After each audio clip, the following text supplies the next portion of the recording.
Muy buenas noches. San Borja, 8 de enero del 2015.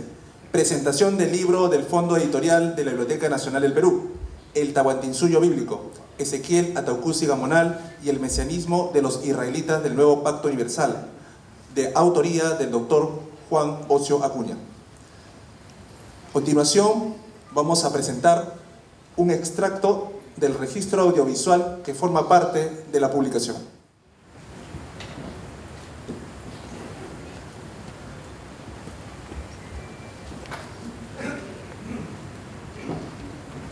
Todos los escogidos de Dios de los 4 cantones de la tierra serán reunidos sin que falte ninguno. Y doblarán la rodilla delante de Dios para alabar y para adorar a Él para siempre jamás.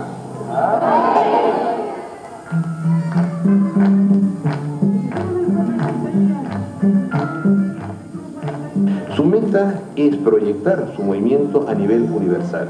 Todos los miembros son de procedencia de esta región, es un movimiento absolutamente autóctono. Ahora es cierto que esta tradición se reencuentra con la tradición cristiana, con una tradición evangélica, que deriva principalmente del adventismo, pero en un sentido mucho más radical, como el hecho, por ejemplo, de asumir una vuelta al pasado.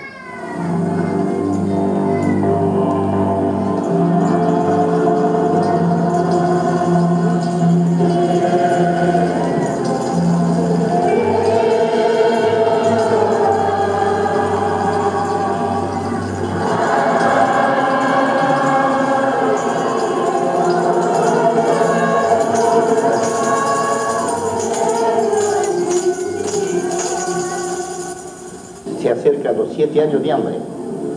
Y estos 7 años de hambre son los 7 años de juicio que se va a realizar de hoy adelante. Ya estamos en los principios. De prodigios, ¿y por qué no creer? Antes éramos egoístas, borrachos, delincuentes, codiciosos, tantas cosas.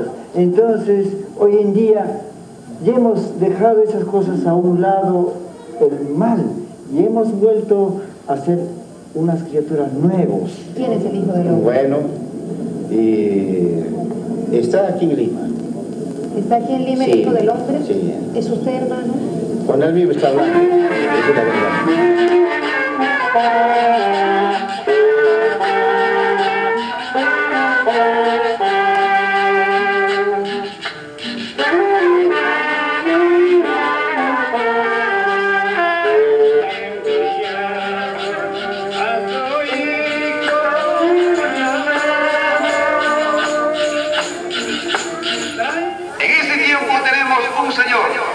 El que ha de llegar primero que todos.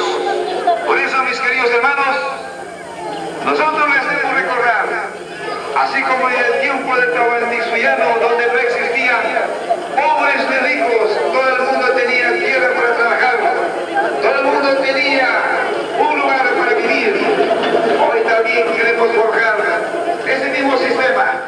Aquí está hecho realidad lo que es el agropoder. Esta es la producción que viene pues haciendo realidad todos los miembros de la Asociación Evangélica de la Misión Israelita del Nuevo Pacto Universal, liderado por el gran maestro Ezequiel Ataucusi Gamonal. Aquí estamos apreciando hechos concretos, realidades desde el alto monte.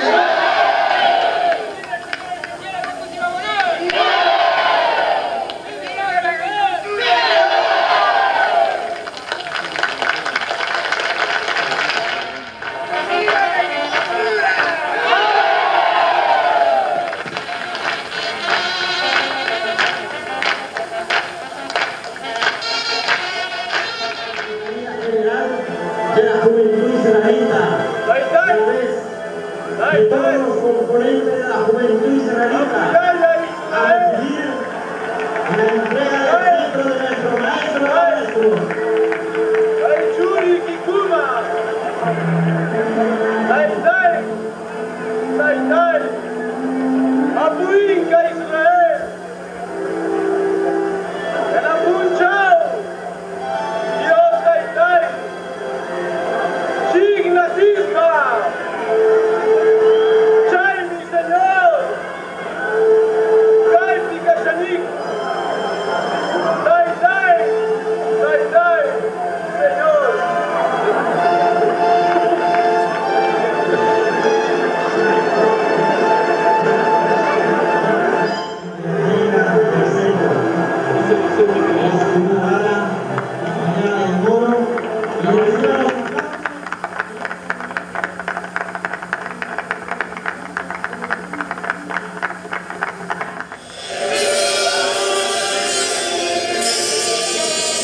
Hemos reunido el día de hoy todas aquellas personas que conocimos y amamos a nuestro gran maestro Ezequiel Ataucusi Gamonal. No tengo el gran honor de ser hijo suyo, pero no solamente yo, sino todos ustedes.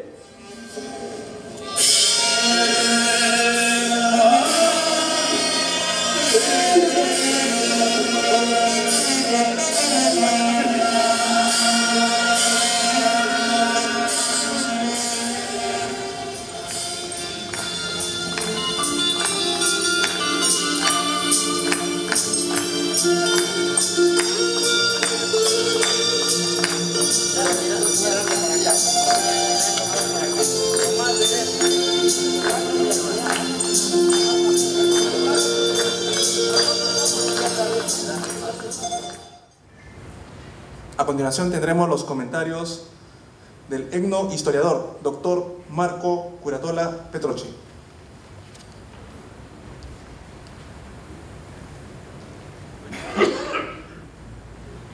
Buenas tardes. Es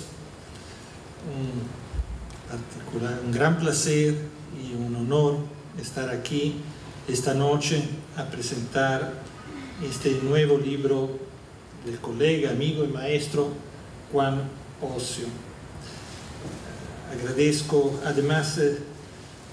la invitación de la Biblioteca Nacional y de su director Ramón Mujica, el cual felicito por la linda edición y por la publicación. Se trata de un libro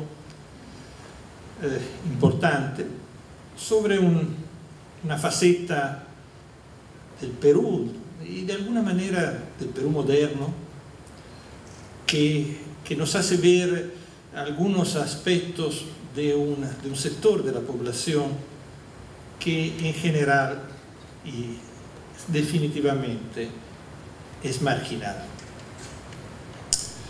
Y es también producto de una amistad, porque conociendo a Juan, que es un gran científico, un gran antropólogo, pero también tiene el culto de la amistad, y quisiera en este sentido, este libro se desarrolla en un diálogo o aprendiendo de Ezequiel Ataucusi Gamonal, que fue el líder de este movimiento.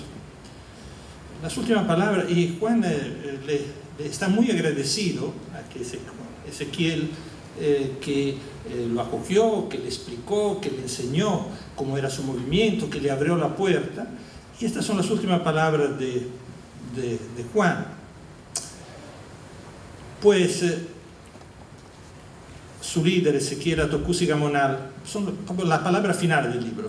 Aparte de haber tenido una gran fe en lo que hacía, pues poseía un gran poder de convocatoria entre las masas.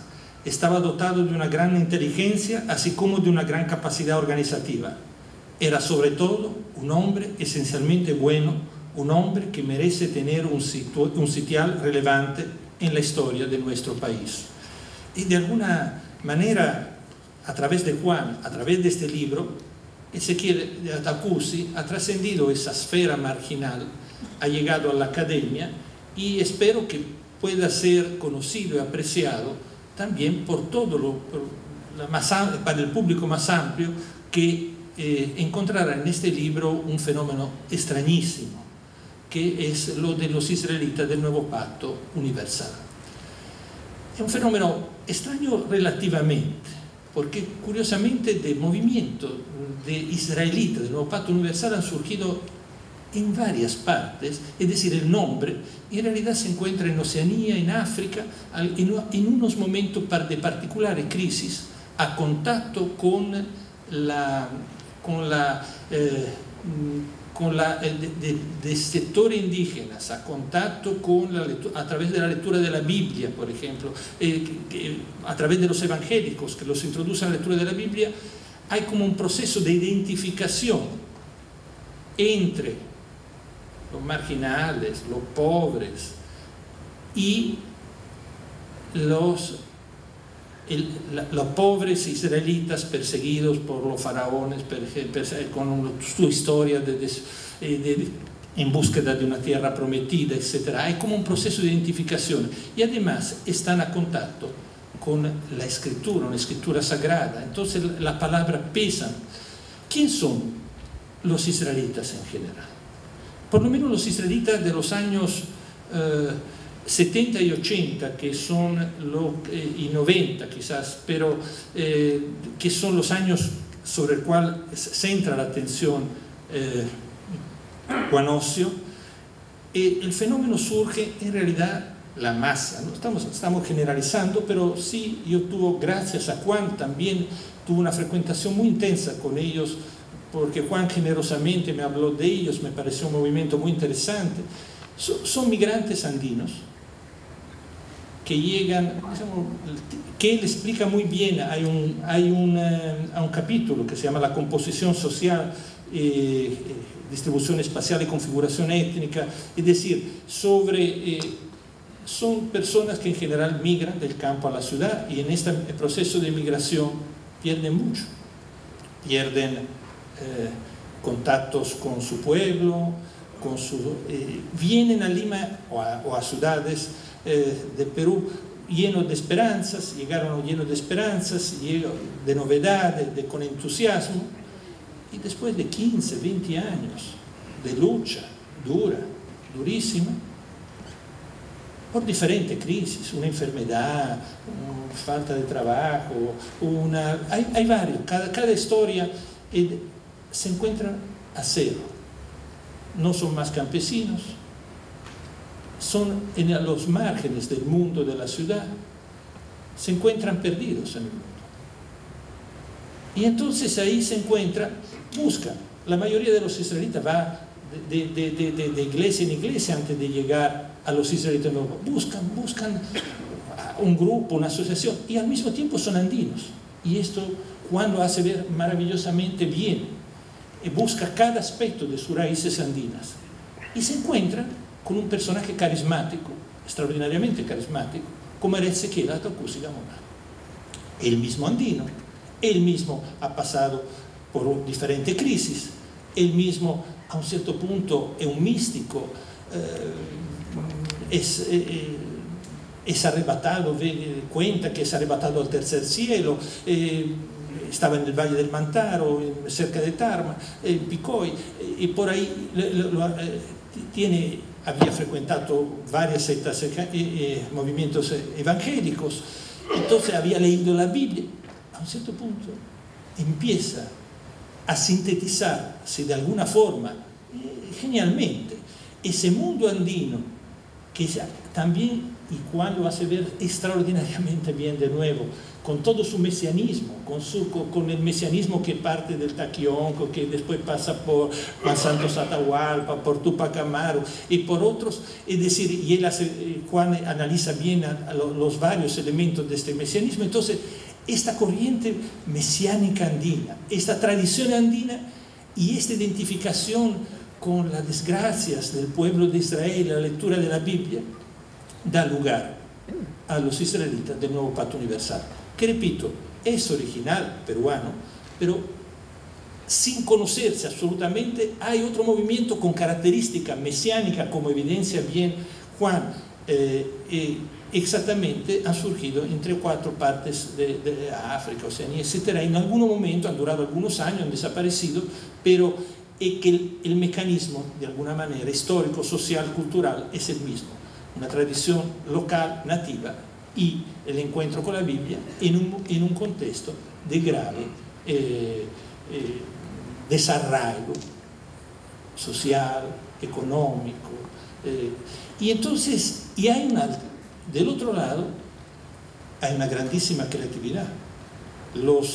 a través de la lectura de la Biblia, recrean un nuevo mundo israelita, que esa identificación se identifican como el pueblo de Israel resurgido en los últimos tiempos.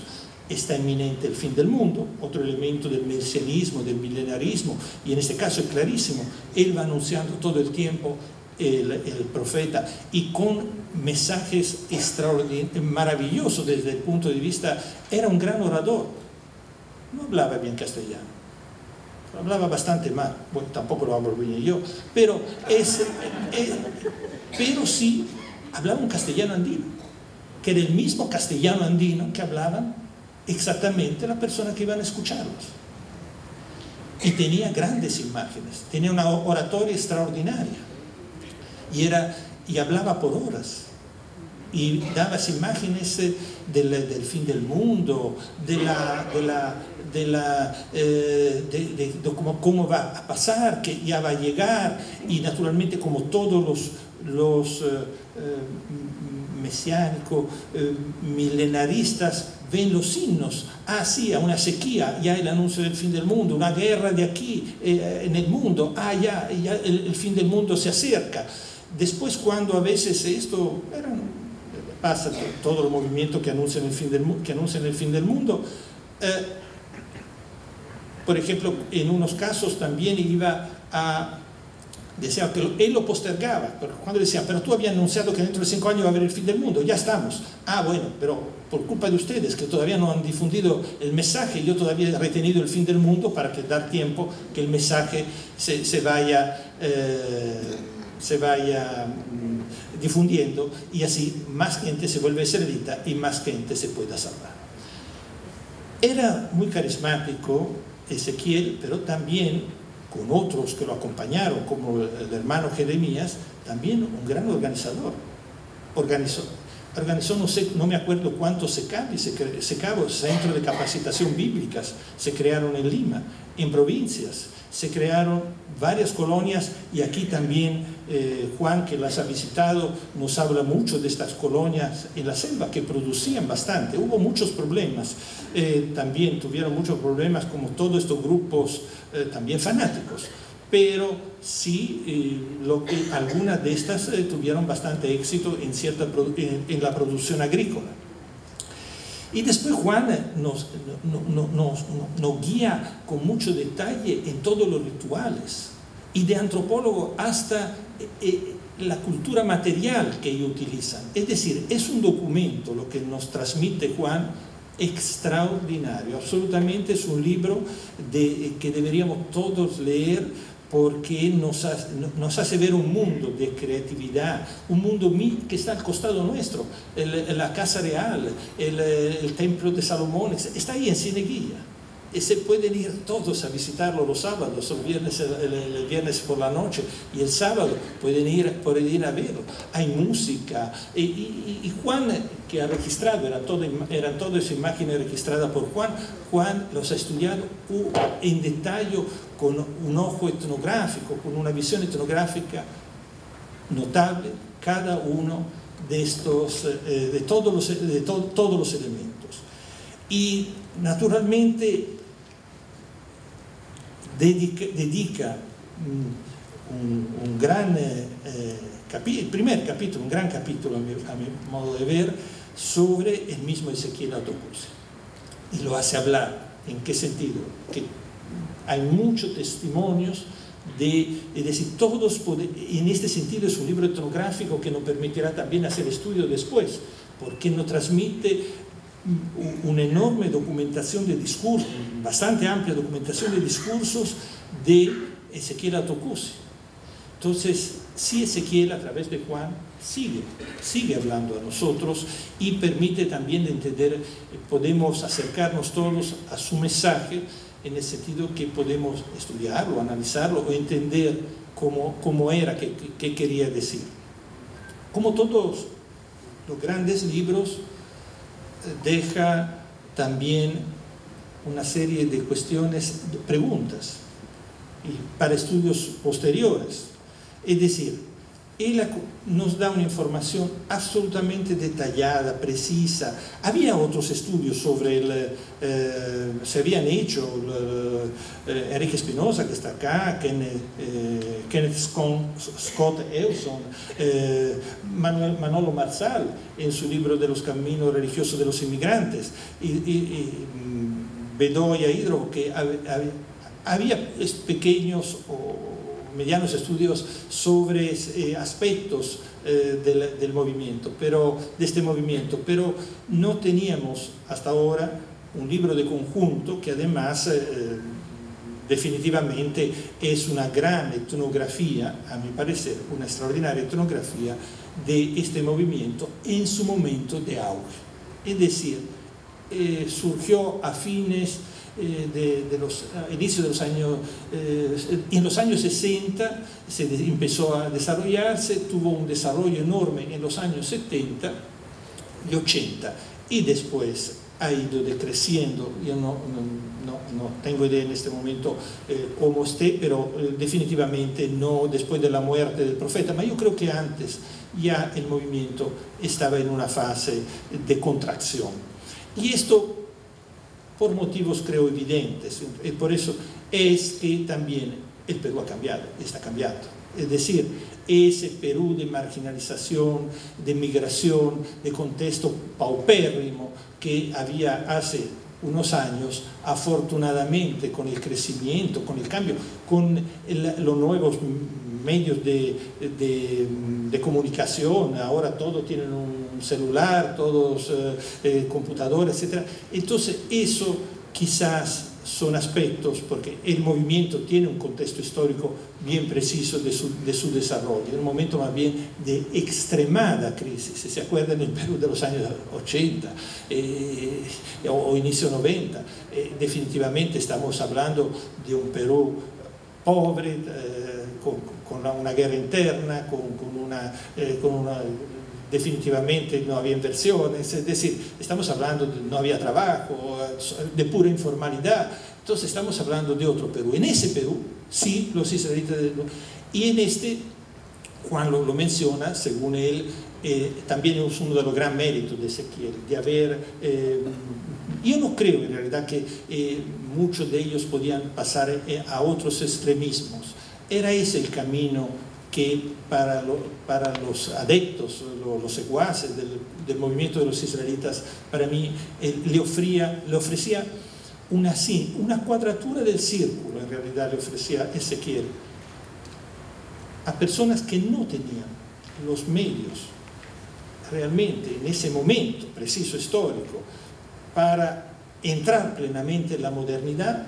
Le decía que su patrimonio de experiencias y conocimiento sí se traduciría pronto en una gloria absoluta y tendrían hasta toda la ventaja de la modernización en este nuevo paraíso que se estaba acercando, que todos los que no temieran. Le decía, me acuerdo cuando le decía que hasta se le disparaban, podían no hubiesen muerto porque Dios lo protegería, etc. Este libro, estamos diciendo, ¿qué cosa nos deja de reflexiones para investigaciones futuras? A mi parecer, justamente eso, historicizar, ponerlo en su contexto, pensar cuál puede ser el desarrollo siguiente y por qué dejar. Y además, con la muerte de Ezequiel, nos plantea un otro gran interrogativo de las ciencias sociales, la idea del carisma. Es un tema enorme, que naturalmente abrió Weber, que después ha escrito ríos de tintas, se ha versado sobre este tema y todavía no está resuelto completamente. En pocas palabras, ¿es el líder carismático que hace el movimiento o es el movimiento que busca un líder?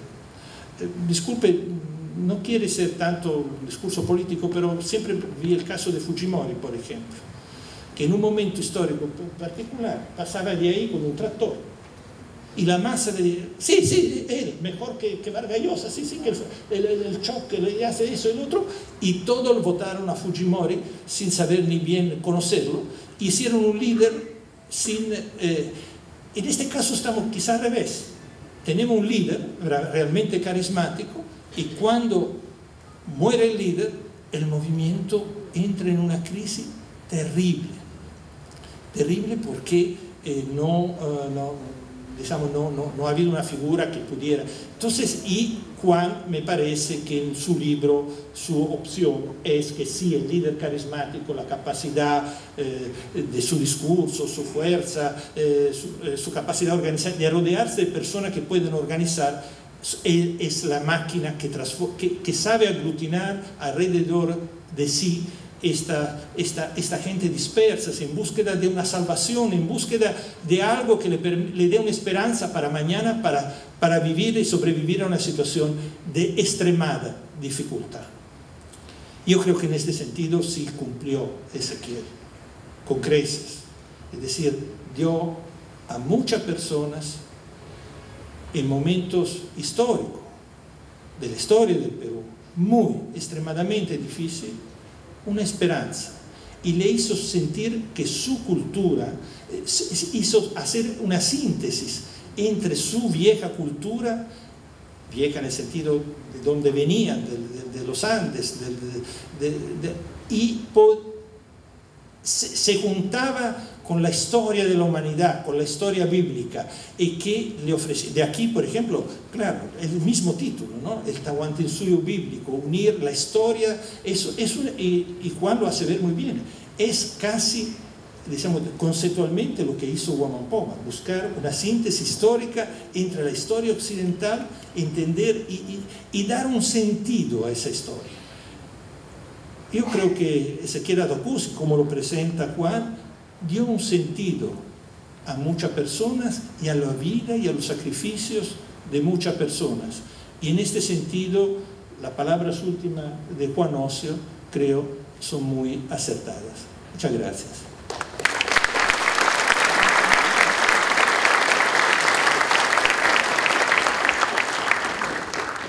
Seguidamente tendremos comentarios del sociólogo Dr. Gonzalo Portocarrera Maíz.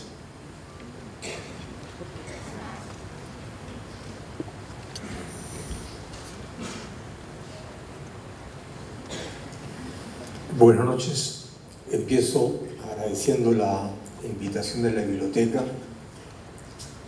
de Ramón Mujica y especialmente la invitación de Juan Ocio, el autor del libro que nos convoca. Francamente, por el día yo pensé que el auditorio iba a estar prácticamente vacío, ¿no? Pero veo que el nombre de Juan y el tema suscitan un interés que realmente es muy justo, ¿no? Porque cuando uno termina de leer el libro de Juan, se queda con la impresión de que los israelitas del Nuevo Pacto Universal representaron, o quizá todavía representan, una reacción creativa del pueblo peruano frente a un momento de gran crisis, ¿no? Un momento que tiene que ver con el inicio de las migraciones, con el desarraigo y con la necesidad de construirse, por decirlo así, una nueva morada. Generalmente en esta época, estamos hablando de pues, los 40, los 50, los 60, lo que circula es el llamado mito del progreso, quizá más específicamente el mito de la escuela, la idea de que el hombre andino, el indígena, vuelto indio, podría, digamos, convertirse en ciudadano peruano gracias a la escuela, ¿no? Ahí se daría el progreso, se daría un reequipamiento mental, un empoderamiento, y gracias a esta escuela pues se forjaría una peruanidad distinta. Hay, sin embargo, otro mito que es mucho menos difundido, menos importante, pero también de mucho interés. Es el mito recogido por Alejandro Ortiz y que aparece en el libro de Ideología Mesiánica del Mundo Andino, ¿no? En este mito, aparece una figura totalmente opuesta. Es decir, la escuela aparece como un lugar donde los niños indígenas son devorados, donde la identidad indígena es destruida, y entonces lo que tenemos ahí implícitamente es un llamado a la resistencia a la escuela, ¿no? Un llamado a la resistencia al proyecto modernizante criollo, que es el que va a tener auge en las siguientes décadas, ¿no? En el contexto llamado del deporte popular. Entonces me parece que pues, el movimiento de los israelitas del nuevo Pacto Universal tiene que entenderse, por lo menos yo lo veo así, sobre todo como una reacción antimoderna que apela, digamos, a una serie de elementos culturales de gran vigencia histórica en nuestro país para producir una socialidad y para producir formas de vida que a la larga son más constructivas que las que la forma de vida en la que terminó mucho de la modernización, ¿no? Porque lo que uno ve justamente en los israelitas, en la socialidad creada por los israelitas, son pues vidas llevadas adelante en comunidades, ¿no? Donde hay una hermandad, donde hay un goce de estar juntos, ¿no? Donde hay un sentido de la vida, donde los comportamientos autodestructivos que son tan frecuentes en el desarraigo están muy limitados, ¿no? Entonces, sí, es una respuesta creativa, ¿no? Frente a esta situación de modernización súbita, ¿no? A la que se ve expuesta el pueblo peruano. Y esta reacción pues, antimoderna es protagonizada por los más pobres entre los pobres, ¿no? Por lo que Juan va a llamar, creo, como los marginados dentro de los marginados, ¿no? Por las personas que no tienen demasiados vínculos y que están en la búsqueda de algún tipo de salvación, ¿no? Y que van a ver en el mensaje de Ezequiel Atacusi justamente esa tabla que les permite, digamos, ponerse a refugio del naufragio, que significa la ruptura de la sociedad tradicional, e insertarse ya no en una sociedad moderna, marginal o marginalizante, sino en una sociedad muy distinta, ¿no? Una sociedad que es comunitaria y que se estructura fundamentalmente en torno a los valores supuestos o reales del imperio incaico, ¿no? Hay un orgullo de base en la propuesta de los israelitas del nuevo Pacto Universal, y este orgullo tiene que ver con pensar de que el imperio de los incas y la herencia andina es una herencia eminentemente comunitaria, y que es en el comunitarismo, en la vida de congregación, donde el hombre puede encontrar mayor sentido para su vida y mayor goce en su cotidianidad. Entonces, lo que tenemos acá es una prevalencia de la tradición andina sobre la modernización más o menos impuesta desde los gobiernos, desde los medios de comunicación, ¿no? Y creo que esto se manifiesta mucho en el tema de la resistencia a la secularización, ¿no? Es decir, si en la escuela el niño aprende que los cerros son simplemente pues acumulación de rocas y de material inerte, en la tradición pues los cerros son evidentemente presencias que tienen una carga espiritual, ¿no? Ahí viven los guamanis, ¿no?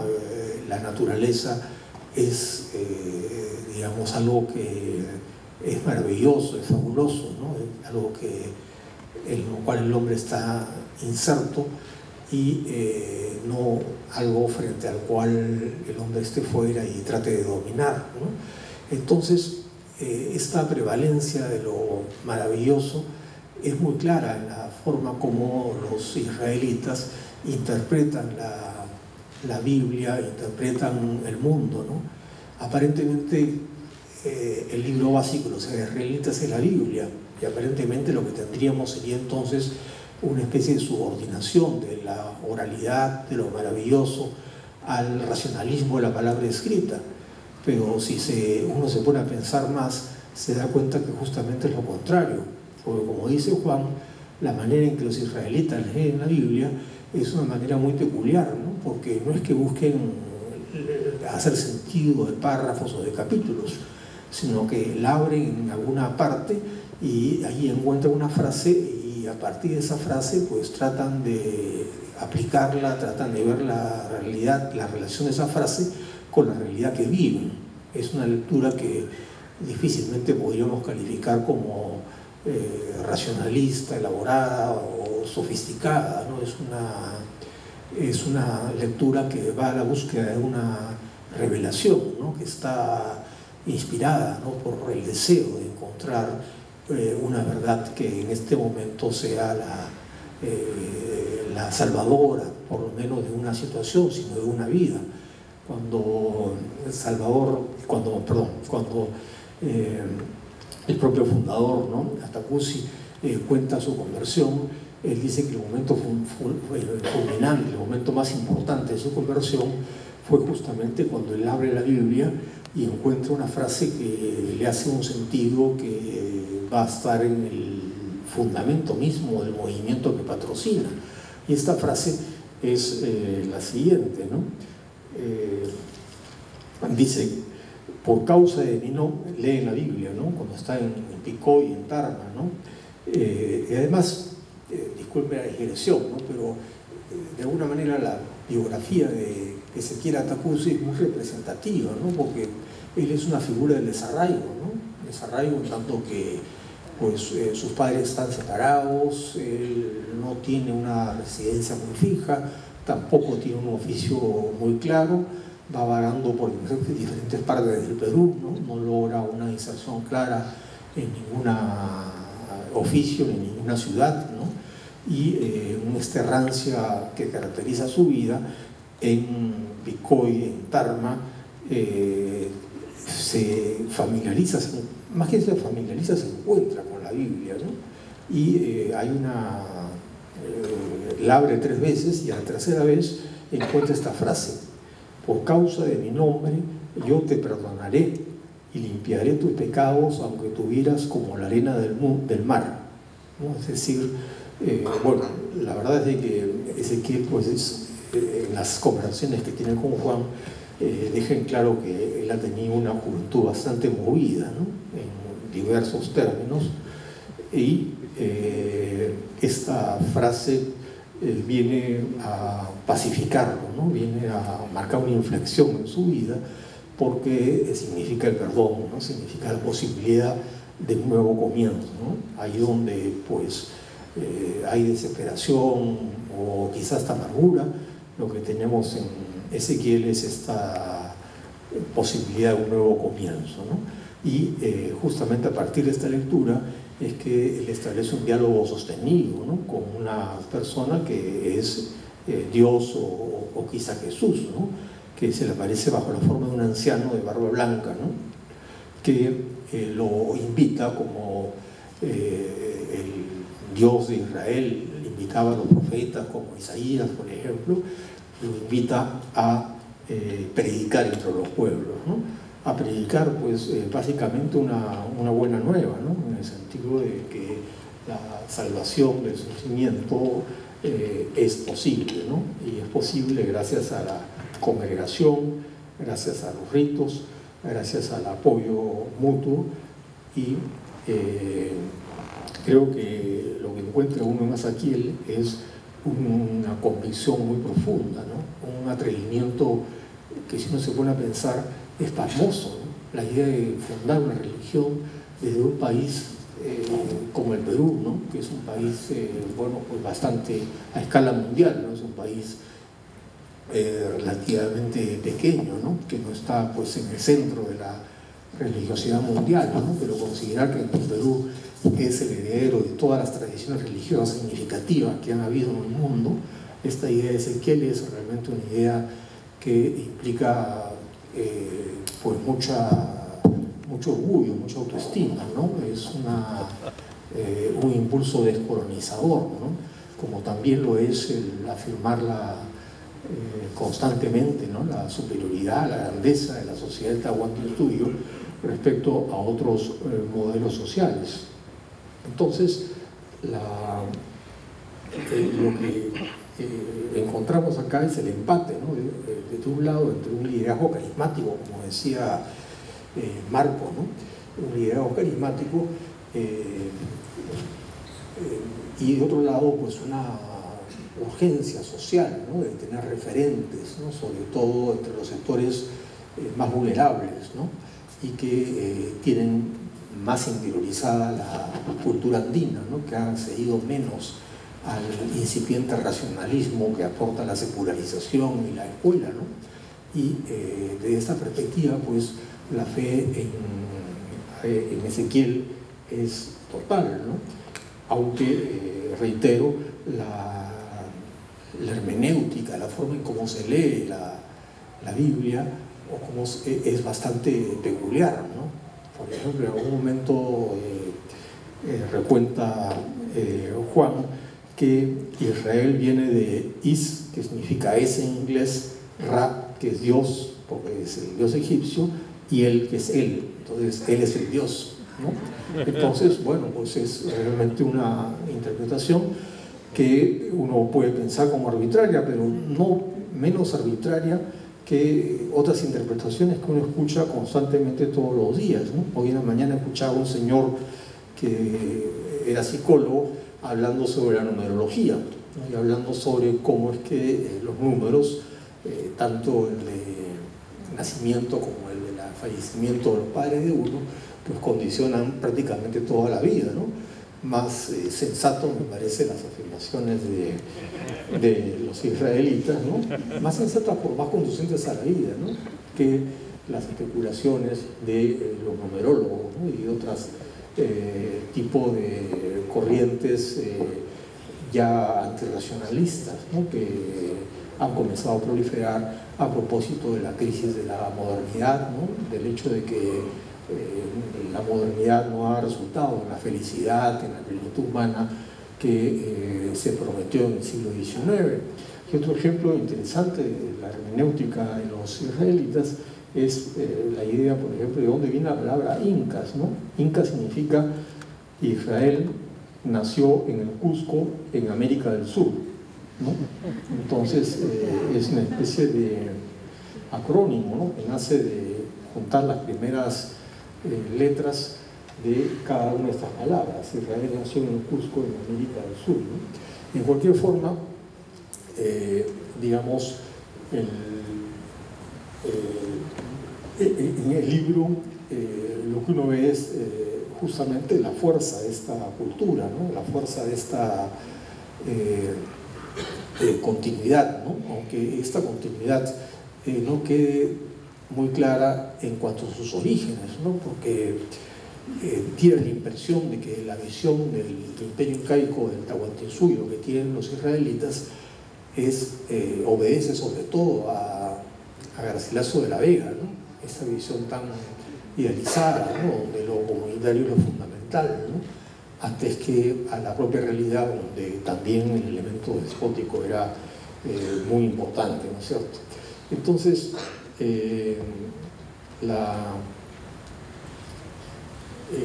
la biografía de Ezequiel Atokuzzi es también muy interesante, ¿no?, porque él va retrospectivamente, ¿no?, construyendo una narrativa en la que ya hay indicios del papel que habrá de jugar en esta crisis y en esta propuesta de solución que es su movimiento, ¿no?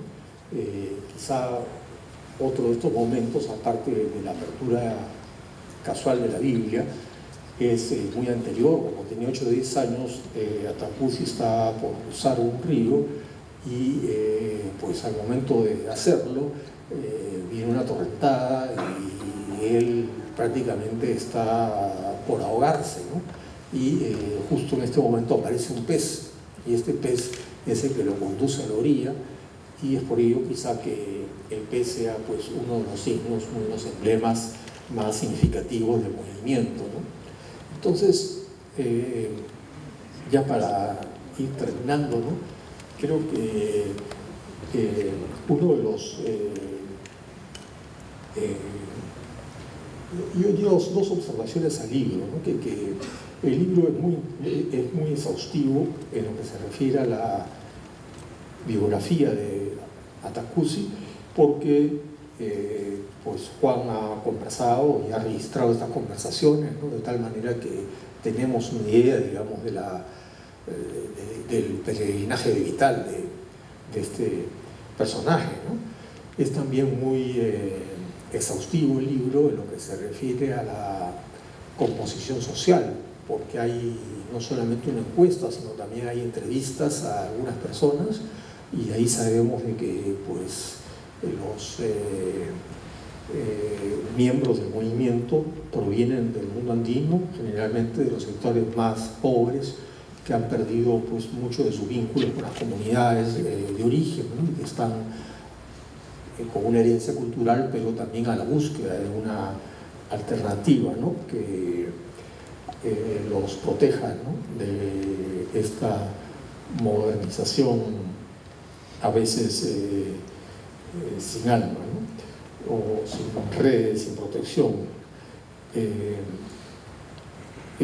Sabemos también otro elemento que es muy importante, que es la importancia, que es la gravitación de los aspectos legales, ¿no? Es decir, Atacusi fue muy cuidadoso en el aspecto legal, en el aspecto reglamentario, en el aspecto de estructurar un movimiento muy bien normado, ¿no? Con posiciones, con cargos, con procedimientos muy claramente establecidos, ¿no? Y además con toda esta mística de la colonización de la selva, ¿no? Como el lugar de salvación, como el lugar de reencuentro con una vida más sencilla, más comunitaria, ¿no? Menos ligada a esta modernidad excluyente, decadente, una modernidad que creo que está asociada a la idea del fin del mundo, ¿no es cierto? Entonces, todo esto está muy claro y muy bien desarrollado en el libro de Juan, ¿no? No obstante, a veces uno tiene la impresión de que el libro es más un conjunto de aproximaciones, y esto Juan lo dice, ¿no? Porque es un libro que reúne muchos ensayos, que reúne muchos trabajos que Juan ha hecho en el transcurso de los años, pero el libro parece más un conjunto de fotos que una narrativa, ¿no? La dimensión histórica, la pregunta que hacía ahora Marco, por ejemplo, ¿no? ¿Qué ha pasado desde la muerte de Atacusi el año 2000? El movimiento ha perdido fuerza, ha mantenido su convocatoria. ¿Qué ha pasado en las partes, especialmente en las colonias de la selva?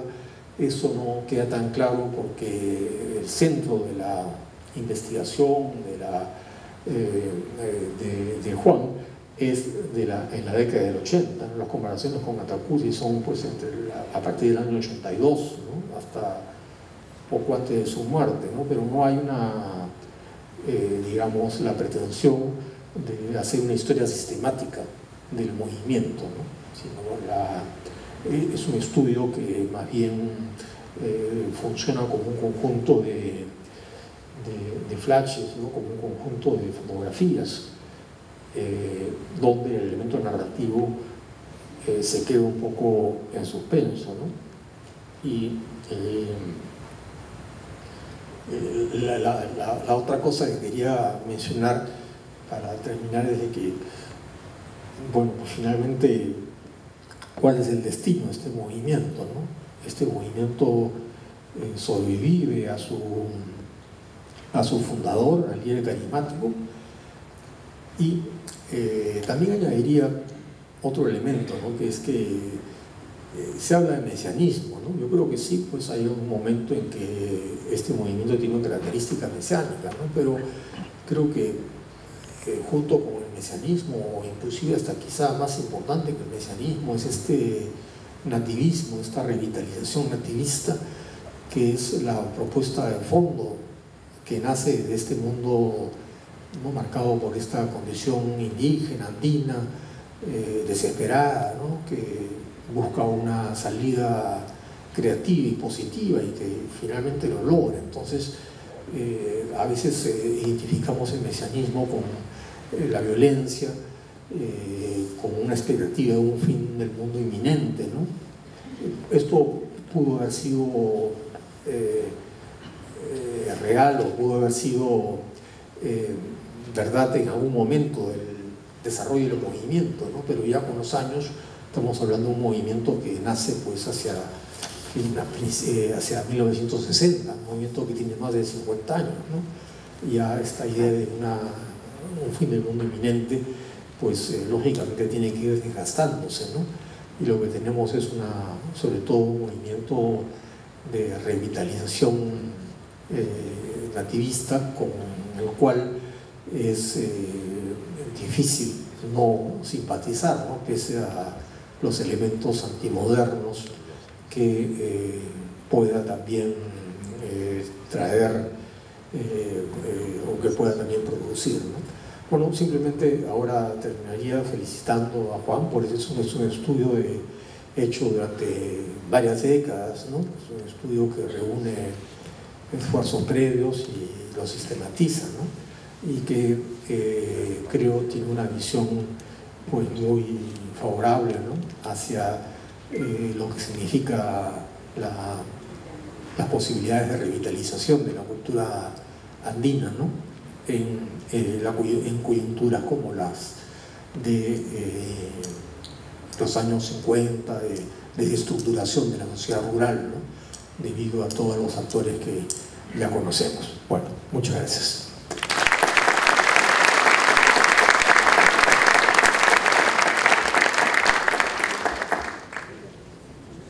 A continuación, comentarios del antropólogo Dr. Ramón Mujica Pinilla, director nacional de la Biblioteca Nacional del Perú.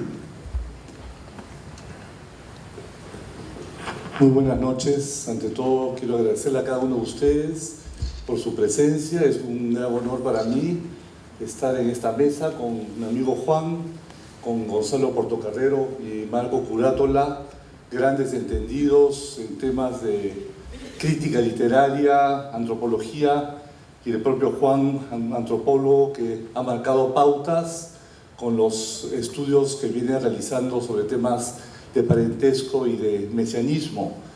Definitivamente los términos que analiza Gonzalo cuando menciona el tema qué cosa es el mesianismo, nativismo, milenarismo, son todos vocablos que aluden a corrientes de pensamiento que no necesariamente se excluyen ni se cancelan mutuamente, sino que pueden existir en simultáneo. Y es interesante porque hace unos meses en realidad, fui convocado por la ministra Diana Blades Calderón al Ministerio de Cultura porque se estaba construyendo la lista de nombres de los precursores de nuestra independencia en 1821. Como ustedes saben, este año se cumplen 200 años de uno de los grandes precursores de la independencia, la gran rebelión de Cusco en 1814.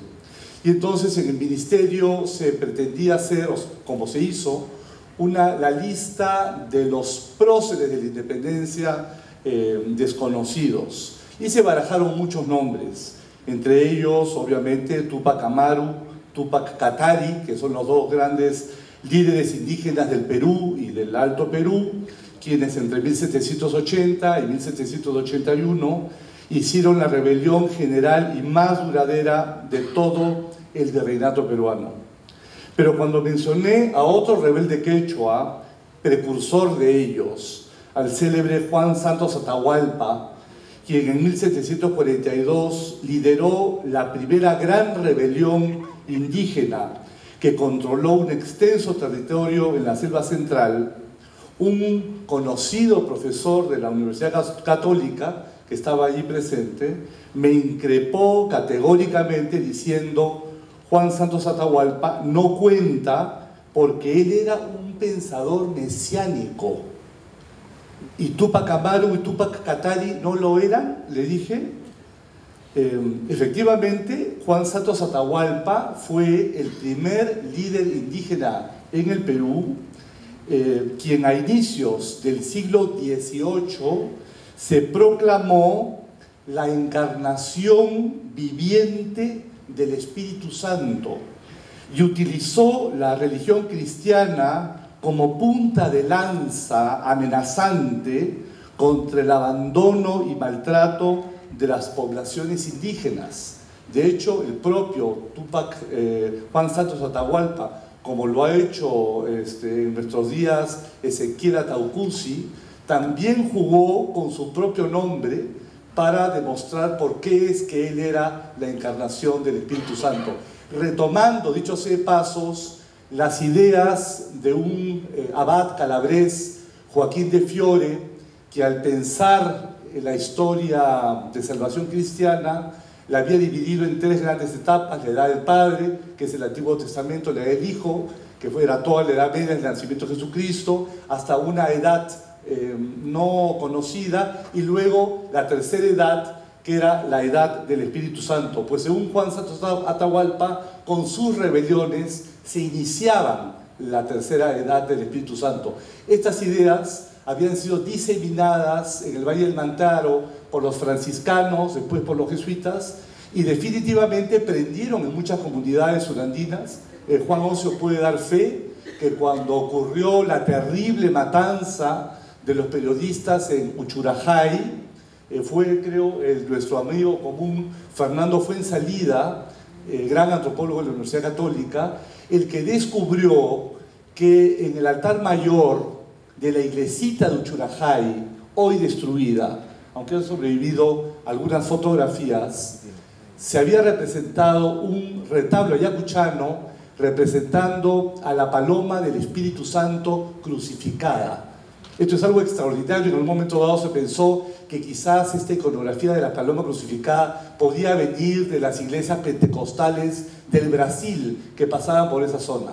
Pero claro, el único detalle es que esta iconografía está acompañada por imágenes de serafines del Antiguo Testamento y de santos católicos. O sea que más bien es una iconografía asociada con este pensamiento del final de los tiempos, y que de alguna manera, aunque eso no fue recogido en los informes de Mario Vargas Llosa, que presidió la comisión investigadora, estaría vinculado esta mentalidad mesiánica con las matanzas.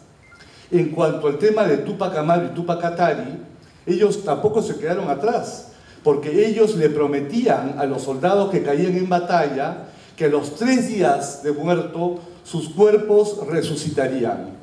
Él mandaba hacer misas a Dios antes de prender alguna batalla contra el ejército del virrey. Se ataviaba tanto Túpac Amaru como Túpac Katari como incas, y aseguraban que con ellos se cumplían las profecías, algunas atribuidas a Santa Rosa de Lima, según las cuales ellos restaurarían los reinos del antiguo imperio incaico, aunque sin renunciar a la fe católica. Túpac Katari, que era el cacique indígena de Bolivia o de Alto Perú, incluso se robaba las custodias de las iglesias para conversar directamente con Dios a través de la Sagrada Forma, que es el cuerpo sacramentado de Jesucristo, e invocaba a sus antepasados indígenas en sus tumbas para que vuelvan a la tierra y combatan con él. Bueno, hay que leer el libro de Juan Ocio, que hoy presentamos, el Tahuantinsuyo bíblico, para entender a fondo lo que es un pensador o un líder mesiánico, nativista o milenarista, porque creo que Ezequiel Ataucusi en realidad es las tres cosas. Él no solamente se identifica y se convierte en el nuevo Mesías, literalmente como encarnación del Espíritu Santo, sino que además su concepción de la historia la divide por milenios y al mismo tiempo reivindica tradiciones nativistas asociadas con el imperio incaico.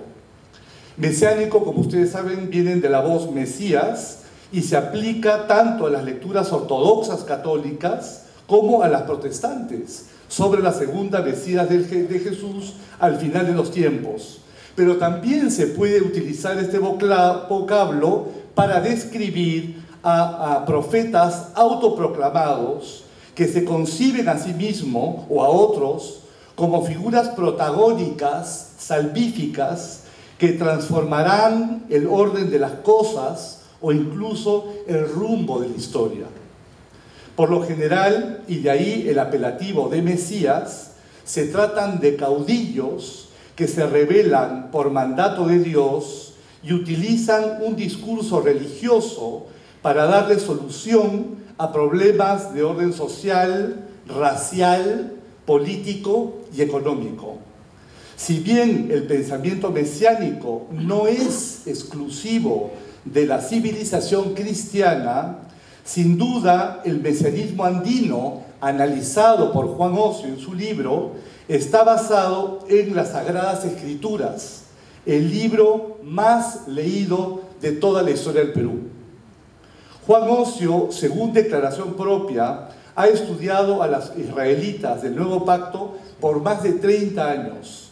Y no han faltado algunos historiadores que se preguntan qué hay de importante en este movimiento religioso que es marginal no solo para la Iglesia Católica, sino para la propia Iglesia Adventista, pues se trata de una comunidad religiosa disidente y heterodoxa, como lo ha mencionado Marco Curátola.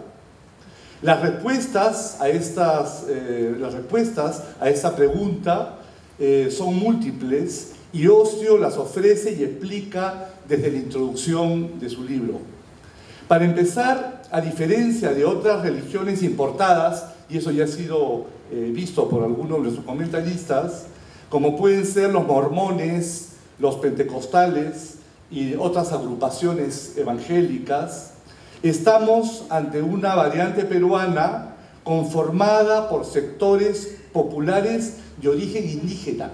Esto es fascinante porque en realidad es una religión que surge en base a lecturas locales reivindicadoras de las Sagradas Escrituras. Su propio profeta mestizo, que es de origen arequipeño, pese a contar con una educación superior, era de profesión carpintero y zapatero, era un artesano. Por momentos, el libro de Juan me recuerda el célebre estudio de Carlos Ginzburg, titulado El queso y los gusanos, el cosmos según un molinero del siglo XVI. Lo que hace Ginzburg es utilizar a un personaje que cayó en las redes inquisitoriales italianas, un molinero que se llamaba Ginzburg, que da un testimonio magnífico sobre el origen del universo a la manera del queso del que surgen los gusanos. Pero en realidad Ginzburg utiliza el testimonio de este molinero para hacer un estudio de caso sobre las mentalidades y mostrar la relación entre la cultura popular y la cultura dominante o la cultura de las élites europeas a inicios de la Edad Moderna. Ezequiel Ataucusi también es un informante, por llamarlo de alguna manera excepcional, por utilizar esta jerga antropológica, y pues él pone en evidencia lo que Juan ya argumentaba en 1973, al publicar su célebre antología Ideología Mesiánica del Mundo Andino, a decir que desde la conquista del Perú, la figura mítica del Inca Redentor se hace presente una y otra vez en nuestra historia. Es verdad que con distintos nombres y rostros, pero dentro de un imaginario cultural común que pese a sus transformaciones sobrevive en el tiempo. Ezequiel Ataucusi, en pleno siglo XX, es el último eslabón dentro de esta tradición mesiánica andina. Es más, de alguna manera, el libro que hoy presentamos vendría a ser un estudio de caso para las tesis que Juan explicó en su obra de 1773. Nada más acertado que hablar de un Tahuantinsuyo bíblico que, lejos de ser, como algunos piensan, una creación de Ezequiel Ataucusi, nos remonta en realidad a una inmensa bibliografía de estirpe virreinal. Recordemos el libro de profecías del propio Cristóbal Colón, el primero en insertar al continente americano dentro de la geografía sagrada de la Biblia. En su diario, Colón asevera que el río Orinoco era uno de los 4 ríos del Jardín del Edén. Y esta tesis se va a mantener vigente hasta el poema heroico que el conde de la Granja publica en Madrid en 1711. Es un poema heroico dedicado a Santa Rosa, y al final del poema hay una pequeña ilustración donde se muestra el arca de Noé que ha anclado en el puerto del Callao, y se ve cómo están bajando todos los animalitos del orbe, ¿no? Y Santa Rosa está conversando con el Nazareno porque ella ha restaurado el ciclo de Adán. De hecho, la tesis fue recogida hacia 1650 por el humanista criollo de origen judío, Antonio León Pinelo, quien en su obra manuscrita El paraíso en el Nuevo Mundo argumentó precisamente que el Edén perdido se encontraba en la Amazonía peruana. Esto es en 1650. No se trataba de una mera disquisición exquisita y argumentativa. Más de un teólogo español, con el fin de demostrar la inferioridad de los indígenas y de los criollos frente a los europeos, que es una tesis que va a ser retomada por los científicos del siglo XIX, como Buffon, se valían de argumentos climáticos para argumentar la inferioridad de los indígenas y de los criollos. Estos cielos avaros americanos producían animales reducidos y seres humanos holgazanes y con pocos ingenios intelectuales. Entonces León Pinelo, al argumentar que el paraíso estaba en el Nuevo Mundo, lo que estaba sugiriendo en realidad es que los indígenas eran los descendientes directos de Adán, y que entonces de alguna manera eran un modelo perfecto de humanidad. Esto también lo dijo, aunque con otro fin, otro predicador dominico a inicio del siglo XVI, nada menos que Fray Francisco de la Cruz, ex rector de la Universidad de San Marcos, que en 1578 fue arrojado vivo a la hoguera por la Inquisición de Lima. Citando el libro de Esdras, que es precisamente el mismo libro que utiliza Ezequiel Ataucusi, él aseguró, como lo hizo Ezequiel Ataucusi, que los indígenas eran el resto de Israel, aquellas tribus perdidas cuya conversión al cristianismo acelerarían la segunda venida de Jesús. Y él apelaba precisamente a un tahuantinsuyo bíblico, a pesar de ser cura, quería casarse con una coya, y aseveró que Roma era la ramera de Babilonia, que copulaba con los reyes de Europa, y siguiendo los vaticinios de Bartolomé de las Casas, anunció que el turco acabaría con Europa por sus tremendos pecados, y la iglesia migraría de Roma a Lima para convertirla en la nueva sede universal, donde el propio Fray Francisco sería nombrado rey y papa del Nuevo Mundo. Detrás de este vocabulario amenazante y profético, basado en las visiones precisamente de Ezequiel, el Ezequiel del Antiguo Testamento, y en el Apocalipsis de San Juan, Fray Francisco propone la independencia política del Perú de España. Es el precursor de nuestra independencia. Y los inquisidores lo toman tan en serio que antes de ejecutarlo por herejía, esperan los 10 años de plazo que el propio Fray Francisco había dado para que se cumplan sus profecías, que lamentablemente no se cumplieron. En todo caso, lo que él decía es: la historia es Biblia, que es lo mismo que dice Ezequiel Ataucusi. Y la idea es que en realidad las Sagradas Escrituras no dicen ni una palabra sobre el descubrimiento del Nuevo Mundo. Pero esto no impedía ni impide que teólogos y escrituristas hagan lecturas bíblicas del Nuevo Mundo, que es lo que ha sucedido. Y claro, lo que ocurre es que en la Biblia es el compendio que contiene como en una nuez la historia completa de la historia de salvación. Y entonces era inconcebible que en la Biblia no existiera alguna referencia a algo tan importante como el descubrimiento del Nuevo Mundo por España, y sobre todo al imperio de los incas. Recuerden lo que dice el cronista López de Gómara, que después de la encarnación de Dios en Jesucristo, el segundo evento más importante de toda la historia fue el descubrimiento del Nuevo Mundo.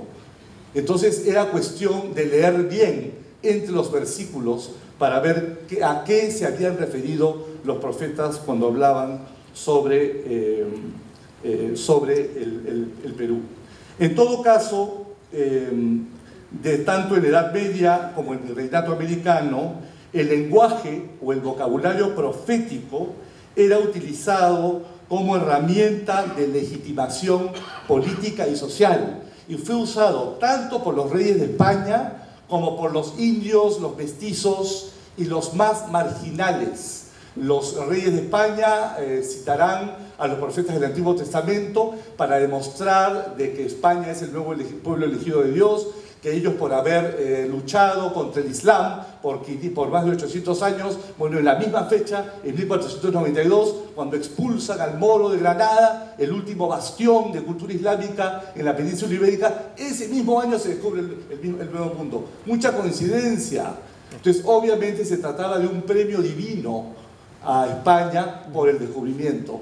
Pero los cronistas indígenas, mestizos y criollos utilizaban otros versículos de las Sagradas Escrituras para decir exactamente lo contrario y argumentar cómo los indios se identificaban con las lamentaciones de Jeremías, con el sufrimiento de Job, ¿no? Y cómo ellos en realidad eran los elegidos de Dios y cómo el Dios iba a castigar al faraón español que los oprimía. En todo caso, este mismo discurso profético y apocalíptico va a ser ensayado en el siglo XIX por José Angulo Torres, el inca revolucionario cusqueño de 1814, que inicia para el Perú la gesta emancipadora de la independencia con el apoyo del clero criollo, que citaba los salmos de David y al profeta Isaías para describir a este nuevo Mesías mestizo como la piedra de Sión, la piedra que los constructores del templo de Salomón rechazaron y que sería el fundamento de la patria peruana. Y para terminar esto, el propio Simón Bolívar fue recibido unos años después en el Cusco como el nuevo Cristo, según un sermón que predica el obispo de la ciudad del Cusco. Tengo la impresión que Ezequiel Ataucusi recoge muchas de estas tradiciones culturales de origen virreinal. Cita el libro de Esdras para probar que ahí se menciona al Perú o a Peruda, que es análogo al país de Ofir, de donde el rey Salomón sacaba el oro y las piedras preciosas para adornar su templo. Habla de la selva peruana como la tierra de provisión o Canaán. Habla del Perú como la nueva Jerusalén celestial, que ahora se han incluido incluso nuevos elementos posmodernos, que por llamarlo de algún modo, que a mí me gustaría que Juan comentara, porque incluso mencionan eventuales colonias de israelitas que literalmente migrarán a otros planetas y galaxias. Luego, que es un tema doctrinal que a mí me parece muy intrigante, se utilizan los sueños como herramientas de visiones, habla de las 4 edades del mundo, como lo hacía el cronista indígena Huamampoma de Ayala en el siglo XVII, y de diversos cataclismos cósmicos. Incluso las nociones de recompensa y castigo, su visión del cielo y el infierno, ahora están entremezcladas con nociones andinas. Los 3 cielos que visita San Pablo, el apóstol, corresponden a las 3 pachas, o niveles de realidad cósmica que figuran en la cosmología andina. Entonces, y por último, lo que ha destacado, que me parece tan importante, Gonzalo Portocarrero, que son los anagramas sagrados, este juego de palabras, ¿no?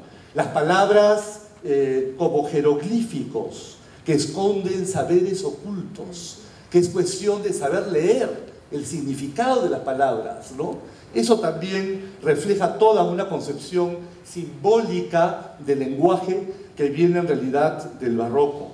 Y terminaría con una acotación final, que es un pensamiento sobre el fenómeno mismo de los israelitas del nuevo pacto en el Perú, o lo que algunos llaman quizás un tanto despectivamente cuando hablan de las sectas religiosas de la posmodernidad.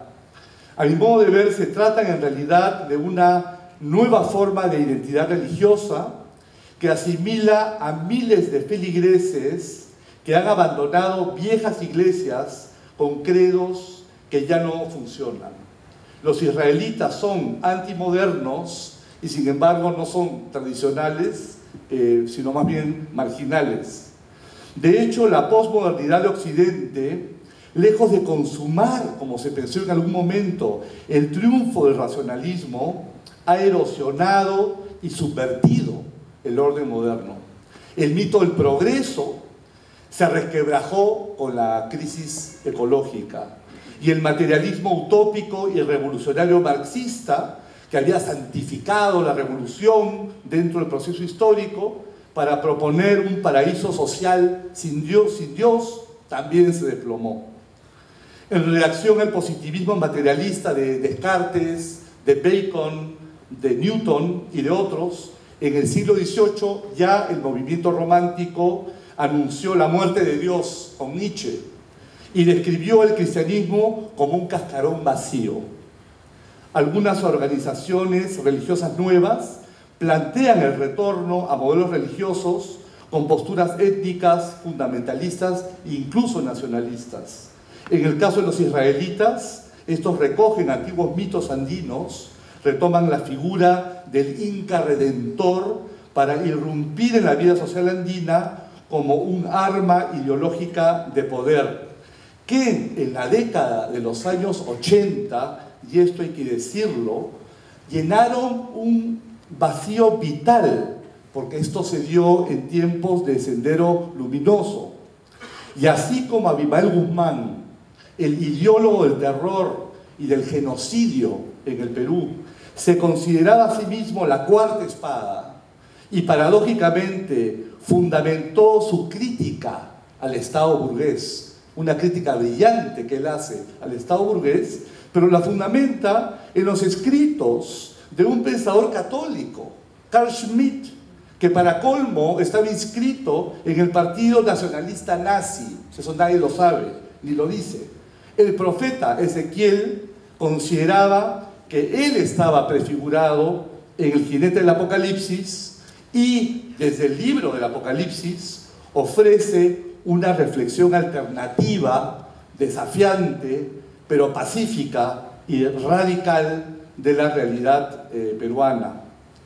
De hecho, según los seguidores de Ezequiel, el propio rostro de perfil de su profeta está delineado en los contornos de Machu Picchu, que es precisamente la carátula del libro, una geografía sagrada que apuntaba al destino profético y bíblico del Perú. Gracias, Juan, por tu libro.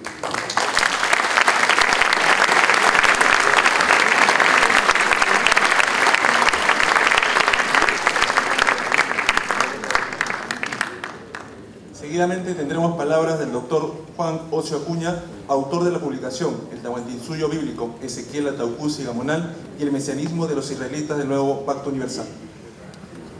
Bueno, realmente estoy anonadado por las magníficas presentaciones que han hecho cada uno de ustedes, que en realidad me eximen de hablar demasiado. Han hecho ya una verdadera exégesis de lo que trata mi libro y es un apadrinamiento que lo voy a tener muy presente para mis próximos estudios. Primero, en esta presentación, yo quisiera pasar por una etapa de agradecimientos. Quisiera agradecer, en primer lugar, al fundador de la congregación, Ezequiel Ataucusi Gamonal, que gracias a la confianza que me brindó, he podido hoy saldar una deuda muy larga que contraje con él allá por mediados de los años de la década de los 80. Quiero también expresarle mi agradecimiento al hermano Jeremías que está acá presente y que fue una persona fundamental en la investigación. Para mí, el hermano Ezequiel y el hermano Jeremías eran dos personas absolutamente complementarias. El hermano Ezequiel me llevaba al campo más espiritual. El hermano Jeremías también se movía en el campo espiritual, pero tenía la parte pragmática, la parte de ser el presidente de la congregación, el aspecto político de la congregación, y ambos realmente me fueron una fuente extraordinaria, un manantial de sabiduría y que han enriquecido este trabajo. Luego quiero expresar, por supuesto, a la Biblioteca Nacional, en la figura de mi querido amigo Ramón Mujica, por la confianza que han puesto en mi trabajo, por haberlo publicado. Me siento muy honrado que la Biblioteca Nacional haya acogido este libro y que haya organizado esta presentación tan concurrida, y me permito agradecerles a todos ustedes por su presencia en estos momentos. Quiero agradecer también a Ignacio Prado Pastor, que está acá presente, a quien le he dedicado este libro.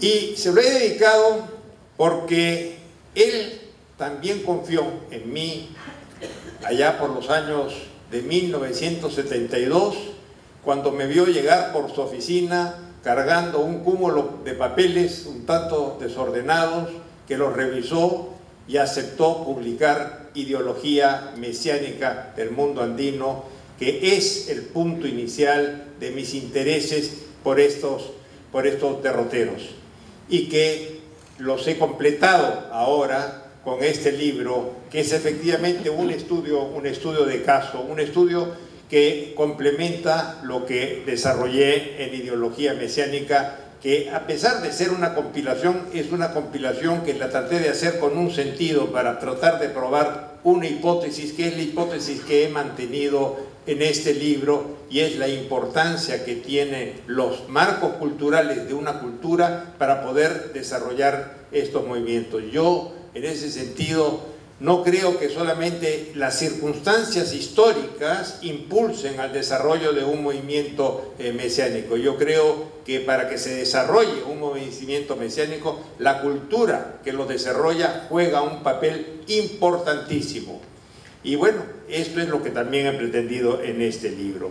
También quiero mencionar a Manuel Granados, con quien inicié esta aventura. Manuel Granados, un estudiante de la maestría de antropología, ¿no?, que estuvo en un momento interesado en investigar a Sendero Luminoso. Él venía de Ayacucho, y bueno, yo le dije eso iba a ser muy difícil, que se incorporara al proyecto que yo quería desarrollar, y me ayudó, como también me ayudó Juan Murillo, un amigo cusqueño, que es el que hizo el trabajo de campo en una comunidad en Espinar, en el Cusco.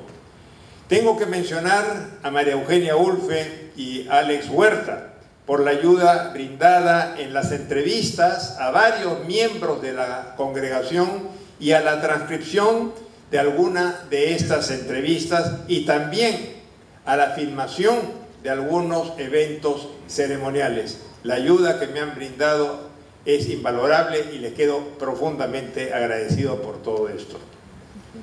Luego también a Ricardo y Gonzalo Valderrama, padre e hijo, por haberme hecho notar la existencia de mitos que vinculaban al líder, a Ezequiel Atacusi, con la figura mítica de Incarrí, aquel personaje que dicen que va a retornar.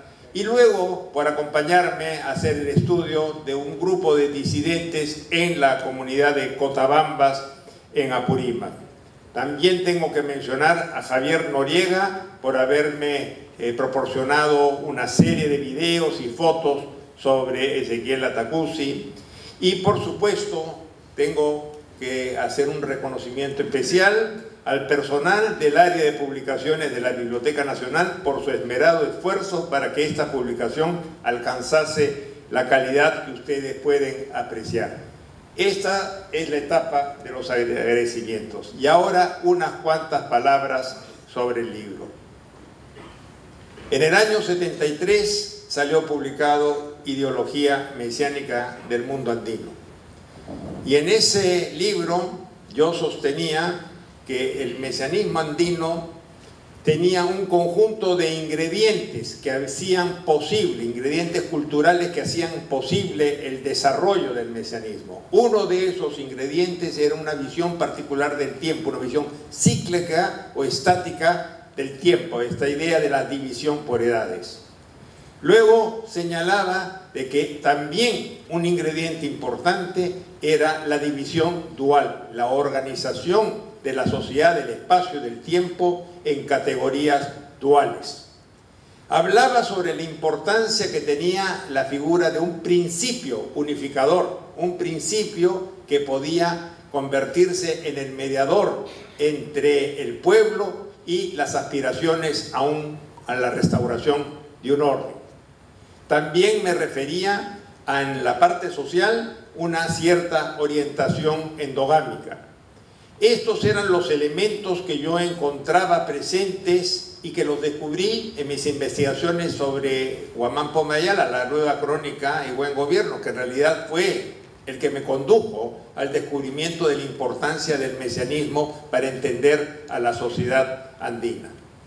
Bueno, reuní estos trabajos. Una primera parte está dedicado a trabajos de corte histórico, una segunda parte a trabajos contemporáneos, a estudios que habían hecho distintas personas, como el caso de José María Arguedas, por ejemplo, sobre el mito de Incarrí. Luego había unos ensayos interpretativos también. Estuvo dividido en 3 partes este libro. Pues bien, pasó el tiempo y llegamos a la década del 80. Y en la década del 80 nos encontramos un momento sumamente crítico en nuestro país. Un momento en que la violencia asolaba por todos lados.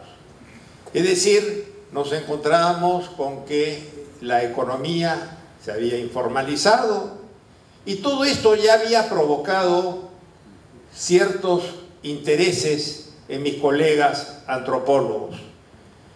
El doctor Matos Mar, con la colaboración de Fernando Fuensalida, sacaron un libro que fue un libro muy importante, que causó un gran revuelo en nuestro país. Desborde popular. Crisis del Estado, desborde popular. Bueno, lo que ellos veían es que lo que se estaba viviendo en aquellos momentos era un desborde en distintos campos. Incluso el desborde hasta en el campo de la salud, porque resucitaron enfermedades como el cólera, que habían desaparecido hacía muchísimo tiempo y que se expandieron por todo el Perú. Vivíamos pues un momento de angustia. Sendero Luminoso nos tenía aterrorizado con la voladura de torres, con el asalto a pueblos, etcétera, etcétera. Y en estas circunstancias comienza a aflorar, ya en los medios de prensa, comienza a hacerse más visible la congregación de los israelitas del Nuevo Pacto Universal. Su nombre legal es su sigla es AEMIMPU, Asociación Evangélica de la Misión Israelita del Nuevo Pacto Universal. Así es como ellos están registrados. Fernando Fuensalida, mi gran amigo, me hizo notar sobre los matices mesiánicos que tenía esta congregación. Y conversamos muchísimo. Me dijo, vale la pena hacer un estudio detallado sobre este movimiento religioso. Movimiento religioso que tiene todas las apariencias de ser un movimiento religioso absolutamente autóctono. Esto no es un movimiento importado. Tenemos muchas congregaciones religiosas no católicas, pero que han llegado al Perú por influencia extranjera. Los adventistas, los mormones, los testigos de Jehová, todos son congregaciones que vinieron de afuera. Pero ¿qué cosa era lo interesante de Israel, el Nuevo Pacto? Es que era una congregación autóctona, una congregación peruana. Una congregación que, si bien es cierto, en sus orígenes es una derivación del adventista, porque es a través de adventistas que el maestro Ezequiel Atacusi tomó contacto con la Biblia, rápidamente él interpretó la Biblia de una manera que no se condecía con las aspiraciones de nuestros amigos adventistas. Y ya tuvo una serie de problemas, y eso lo cuenta con sumo detalle en su biografía. Es decir, los hermanos adventistas le prohibieron que saliera a hacer sus prédicas porque él estaba haciendo anuncios, demasiados anuncios, y entonces esto iba más allá de los cánones que tenían los adventistas. Entonces él dijo, no hay problema, pues si ustedes no están contentos, yo me voy. Y es así como él se marchó con un grupo de adventistas y comenzaron a hacer su trabajo en toda la zona de Tarma. Tenemos que tener presente que Ezequiel Atacusi Gamonal es una persona que nació en el año de 1918, nació un 10 de abril de 1918 y nació en un pueblito, en una comunidad que se llama Huargua. Huargua, que quiere decir sal, ¿no? Huargua es un término quechua, y porque hay unas minas de sal. Bueno, él nace en esta comunidad y él habló el quechua fluidamente, es una comunidad quechua hablante, y recién comenzó a aprender el castellano a partir de los 5 años de edad. Sus padres se separan y él tiene que ayudar a su madre para mantener a los hermanos, son como 5 hermanos. Tiene que abandonar sus estudios cuando está terminando la primaria, por lo tanto no pudo seguir la secundaria. Su nivel de escolaridad llegó simple y llanamente hasta el 5º de primaria. Pero luego, en los esfuerzos que hace para poder solventar la vida familiar, viaja donde se ha trasladado su padre, mantuvo las relaciones con su padre y buscaba pequeños trabajos, cachueleaba para poder traer algunos recursos a su familia. Y así pasa el tiempo y él cuenta toda la historia cuando es reclutado. Y yo le he dedicado todo el primer capítulo a la vida de Ezequiel Atacusi porque es una hagiografía, es una narración que él nos la proporciona. He tratado de conservar el tono del relato que él me hace en sucesivas ocasiones para que el lector pueda darse cuenta de la inteligencia, de la capacidad que tenía el hermano para poder ir reconstruyendo del pasado todo el itinerario de su vida.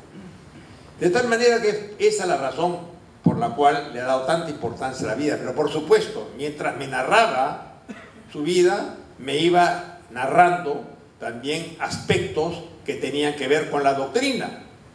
Y me iban narrando aspectos que tienen que ver ya con el aparato ceremonial.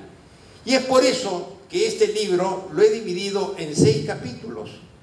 Un primer capítulo que está dedicado a la vida del maestro Ezequiel, un segundo capítulo que es la legitimación, cómo se legitima él como la encarnación del Espíritu Santo, como el nuevo Cristo, y para los ojos de muchos de sus seguidores, el nuevo Inca, porque fue visto como si fuera un nuevo Inca, y ustedes han podido apreciar una de las imágenes que hemos presentado al principio en el pequeño video que acompaña a este libro. Hay un grupo de artistas que vienen de Huánuco que se acercan a Ezequiel, que está festejando su cumpleaños, su último cumpleaños, y le dicen: Apu Inca, Taitai, señor Inca, padre, le están diciendo, y le entregan la vara de mando, la vara que tenía el Inca. Bueno, esta era Para mí este es uno de los testimonios más evidentes de cómo fue percibido por muchos de sus seguidores el Incarri, en cierta manera el Incarri. De tal manera de que analizo la legitimación, analizo la doctrina, analizo toda la parte concerniente a los símbolos y a las festividades y sobre todo al calendario que ellos han organizado, y analizo también toda la parte que tiene que ver con los fundamentos, la administración, el aparato administrativo de la congregación y su aproximación a la política y su acercamiento a la selva. La creación de las famosas colonias a través de una estrategia que ellos denominaron fronteras vivas. Hoy esa estrategia les ha permitido tener alrededor de 42 colonias en la selva, quizás más, creo que ahora son como 46 y puede ser que hayan algunas más que existan. Y finalmente, el último capítulo está dedicado al análisis de la composición social, donde trato de demostrar que en realidad la composición social de esta congregación es muy semejante a las características sociales que presenta el líder de este movimiento. Es decir, es gente, la mayor parte, de procedencia andina y con una experiencia migratoria, pero como digo, la mayor parte son los pobres de los pobres, personas con un gran sufrimiento. Yo digo que esta congregación ha prestado un gran servicio a nuestro país y que por esta razón el líder Ezequiel Atacusi Gamonal debería de ocupar un sitial muy importante en nuestra historia. Lo digo porque la composición social de esta congregación era muy parecida a la composición social de los que seguían a Sendero Luminoso. Pero mientras Sendero Luminoso predicaba la violencia y la destrucción, Israel del Nuevo Pacto predicaba la salvación de un fin inminente.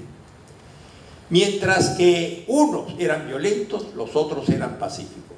De tal manera que con esa composición social y con el mensaje que traían, se convirtieron para muchos que se encontraban en un estado un tanto paupérrimo, como una alternativa a la violencia de Sendero Luminoso. Es decir, Israel del Nuevo Pacto fue una alternativa pacífica que surgió justo en un momento y que creo que sirvió de mucho freno para la expansión de Sendero Luminoso. En segundo lugar, tengo que mencionar que Israel del Nuevo Pacto trajo mucha ayuda a los desvalidos, a gente que no tenía mayor futuro, como ya lo han dicho mis colegas. Es decir, hay que leerse las biografías, los estudios de caso que pongo en el 6º capítulo para darse cuenta del estado de ánimo en que se encontraban muchos de los que se incorporaron a esta congregación. En la congregación encontraron una alternativa de socialización. Allí donde ya habían perdido su familia, se encontraban en un estado crítico, en Israel del Nuevo Pacto encontraron una alternativa de solidaridad social. Pero no solamente encontraron una alternativa de solidaridad social, sino que también las posibilidades de un desarrollo económico, porque las colonias que se crearon en la selva se convirtieron en centros muy prósperos de desarrollo agrícola. ¿Y cuál era el modelo que utilizaron en estas colonias? El modelo que utilizaron era un modelo absolutamente andino. Se organizaban por ayllus. Las colonias estaban organizadas por ayllus. Los ayllus eran por las regiones que venían. Y la propiedad era colectiva. Y lo que se cultivaba, lo que se cosechaba, iba a la cooperativa. Y esa cooperativa guardaba esa producción que servía para redistribuirla entre todos los miembros. Entonces, gracias a esas colonias podían satisfacer su hambre muchos desvalidos. De tal manera que el modelo utilizado en las colonias fue el modelo que trató de generalizar cuando en un momento decidieron lanzarse a la política. ¿Y por qué se lanzaron a la política? ¿Por qué en los años del 90 el maestro Ezequiel Atacusi decide ser candidato a la presidencia? Fundamentalmente, la política ya la había aprendido, porque para poder lograr el reconocimiento de las colonias, uno tenía que tener buenos vínculos políticos. Si uno no estaba en buenos términos con las agrupaciones políticas, era muy difícil. Es así como, gracias a la política, pudieron viajar a países colindantes y se entrevistaron con presidentes en Bolivia. Hay las fotos en que están con el presidente. Y por supuesto, en Bolivia también les ofrecieron las posibilidades de poder desarrollar sus colonias, porque vieron las bondades que tenía este proyecto. Pero el proyecto que presenta como candidato a la presidencia es el proyecto que llamaron Tahuantinsuyano, una especie de retorno al Tahuantinsuyo, que es un poco el fundamento de buena parte de los movimientos mesiánicos que hemos tenido a lo largo de la historia del Perú, donde se reivindicaba la idea de regresar al Tahuantinsuyo. Entonces, la propuesta que hacían era un modelo tahuantinsuyano donde la agricultura era la base fundamental para el desarrollo económico, y él decía que podían pagar la deuda externa con el desarrollo de la agricultura. Bueno, no salió elegido, pero yo me llevé una gran sorpresa al ver la votación que obtuvo. Tuvo una gran votación de cerca de 200.000 votos, ¿no?, que ya me eran para mí un indicador del crecimiento que había alcanzado en los 90 esta congregación. Luego lo intentó en los años del 95, la fortuna tampoco le sonrió en aquel momento, y desgraciadamente para el año 2000 nuestro querido amigo falleció.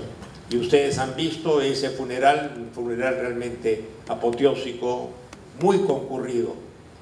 Sobre cómo se encuentra actualmente la congregación no les puedo decir, porque cuando ya falleció Ezequiel Atacusi, yo fui un par de veces o 3 veces a Cieneguilla a presenciar los rituales, y la verdad es que nunca pude comunicarme con la nueva dirigencia.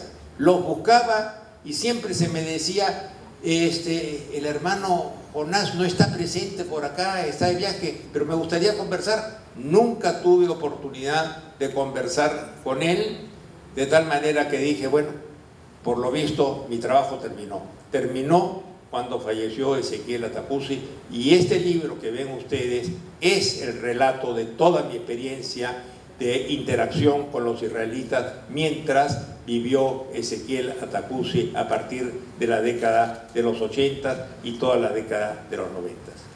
Bueno, esto es lo que les tenía que contar. Les agradezco a todos ustedes por su presencia. Muy buenas noches.